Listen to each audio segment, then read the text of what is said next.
Something else that GW does that does not make any damn sense whatsoever is they make horrible use of their Underworlds units.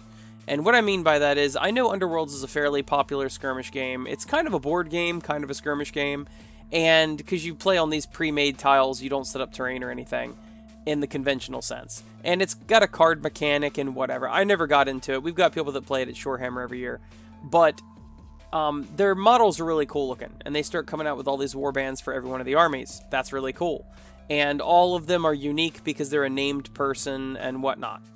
Well, they have another game that is kind of similar, but it's more of a normal skirmish game for Age of Sigmar called Warcry. And they only use Chaos units. That's all it is. It's a bunch of Chaos people fighting each other, which I feel is slightly narrow in scope, but doesn't matter.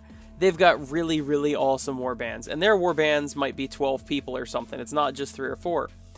But the thing they did with Warcry is, with the Slaves to Darkness army, they put all of the Warcry units in the Slaves to Darkness army.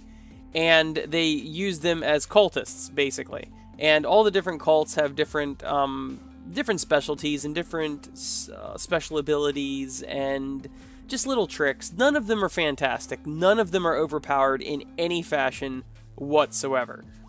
But they are really flavorful and they are really cool. Matter of fact, one of them is so cool that I actually made an entire kit-bashed army based off of just one of those factions because I love their motif. Regular listeners to the show will know that the Unmade is one of those Warcry armies, and they skin their faces. I don't know why. I forget why, actually. I read it months ago, but they actually cut the skin off their own faces, and they're all about pain and whatnot. So they're not exactly Slaneshi, but they're basically going that route. And they're fantastic models. So I've taken those models, and yes, those models are usable in Slaves to Darkness, and they give you -1 bravery when you're near them, and that's pretty cool. That's useful. So what they've done there, successfully, is they've taken these big squads of people that they've made for the game, and for Warcry, and they've successfully ported them into Age of Sigmar, and they've given them usefulness. I told you before, the easiest, cheapest thing to do that GW could do, and the proof that they're friggin' lazy or completely inept, is write rules for stuff. Not all the units even have to be good. They just have to do something. Give each unit a role. And it's just as complicated as opening up a word processor or whatever they use to make the codexes, and they go clackety clack clack. Oh look, now they've got a 5-up feel no pain, or whatever. It doesn't even matter what it is. Just give them some sort of flavor. Well, they did successfully do this with the Warcry warbands when they introduced them in Slaves to Darkness, because each one of them has a very distinct scheme or motif to them, and their abilities somewhat reflect that. They're not powerful, but I don't care if they're powerful. They just need to be interesting. And lo and behold, do you realize that because they've successfully introduced them to this army, I've bought, like, I don't know, 12 boxes of Unmade to kit bash my entire army? Maybe not 12, maybe it's 8, but you get the point. I've bought a crap ton of Unmade boxes, and that's for a game I don't even play. They are exclusively for Warcry, basically. They're designed for Warcry, and I don't even play Warcry. I've never even tried it, but I love the models so much, and their rules that they were given in the Codex actually have a purpose and are somewhat useful. So that's why I took them. And look, they've sold so many of these boxes just because I liked what they did with them in the Codex. Okay. Fast forward to the Underworlds. They do this, or they attempt to do the same thing for the Underworlds warbands. Wow, that's really cool. Almost every single army in Age of Sigmar has included in the rulebook the little Underworld squad. And that's awesome. But usually it's like one character and like a retinue of like 3 or 4 people. My problem with this is very similar to the whole Cursed City models in Soulblight nonsense, is it doesn't make any damn sense that they are going to make these models and go through the production costs and all that and make them for Underworlds, but then they don't put them usefully in the AOS Codex. Now, you might say, well, if they were too good, then they'd be spammed. And you know, that's the truth. But guess what? These units are only a handful of people, and these units are unique. Every single one of the Underworlds units in the Age of Sigmar codexes all have the unique keyword. So you can only take one of them anyway. But the problem is, they're very small in number, but you know what? If let's say they treated them as a badass retinue of characters. So I'm just thinking of my Sylvaneth Tree Lord people, the Underworld people. I've got this really neat looking sorcerer lady that's made of like vines and stuff, and then she's got a retinue of a couple tree revenants. She's got, I think it's 3 tree revenants. You know, stat them out as characters or minor characters instead of 5 wounds. Give them 2 or 3 wounds and make them do something and act as a unit or break up individually. Currently, you have to buy them as a unit and then they break up as individual models, but the problem is, like, these Tree Revenant dudes have like 1 hit point and a 5-up save. What do you expect him to do? What on earth do you expect him to do except some stray pistol shot is going to shoot him in the head? Like, it's so stupid.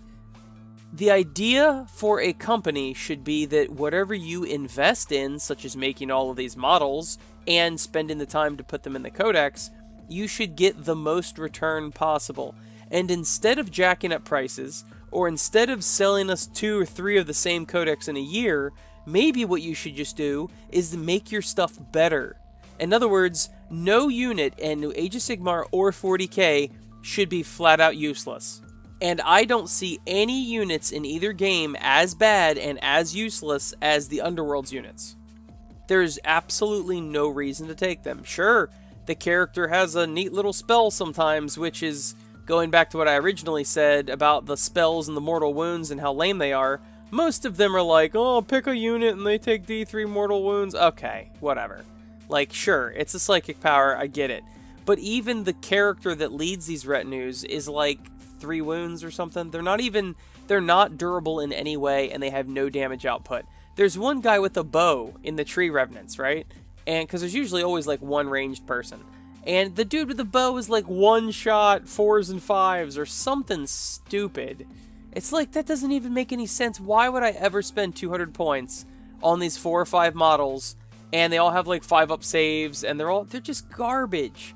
Why would you invest all that time and money to make these models for another game and not actively and successfully cross-promote them into your other game? Do you realize that if I wanted to, I could start playing Warcry? I mean, I'm a bad example because I don't want to, but this is how you cross-promote stuff, just like the demons being in AOS and the demons being in 40k. Both of them, that is a gateway right there that you could use to go, hey guys, you start a demon's army and you can play either game. That is the perfect thing. So it's highly irritating when they go to all this trouble and make stuff, and they truly, it feels like they misuse some of their assets. And meanwhile, they're like, gee, I don't know how to make more money this quarter.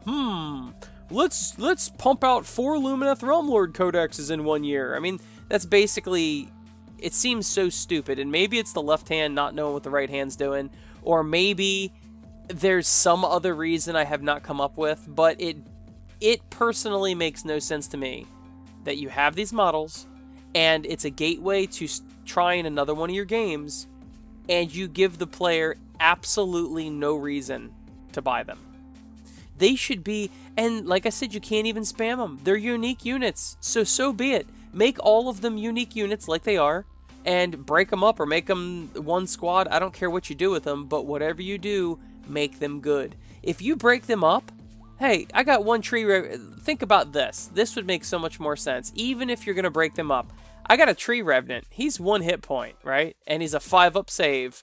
But every time he hits, he does D3 mortal wounds or something like that. Like, oh, gee, okay, this bow and arrow dude, 200 points. You grab this squad of people, it would almost be an auto-include. And do you know how many more units of freaking Underworld Sylvaneth people that you would sell? A lot more if they had a use. My Caradron Overlords guys are the same way. I bought them, and there's 1 Bubble Boy, and 1 Grunstock Thunderer, and 1 Chemist, and then 1 of something else, and then I'm like, oh my god. It's just, and none of them are useful. That's the worst part.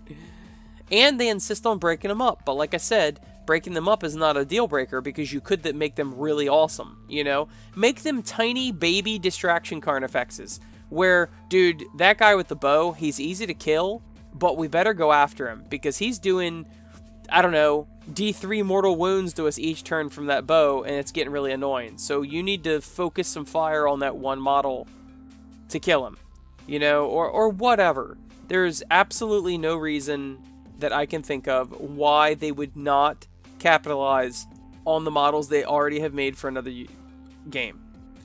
And Warcry is a perfect example of how they've done it pretty successfully and brought them over to Age of Sigmar, and I guarantee you they've sold far more boxes because it was successfully brought over. Anyway, sorry, I don't mean to keep being negative. It's just they are frustrating me because they feel like they're taking the easy way out for so many things, and they're doing things that not only hurt their image, but they don't need to do it if they would just do other things smarter. You know? It's like, don't rush out of Codex. Don't rush out of Codex unless it's finished. So that way, guess what? Your people don't have to buy 2 Codexes in the same year. You know? Or whatever. You know all the deal. I'm going to quit complaining now. But anyway, thank you for listening, and if you have any thoughts on this, let me know. And thank you for GameAt.eu for supporting my show. And thank you to all of my beautiful, sexy, good-smelling Patreon patrons. I love you all. See you next week, guys.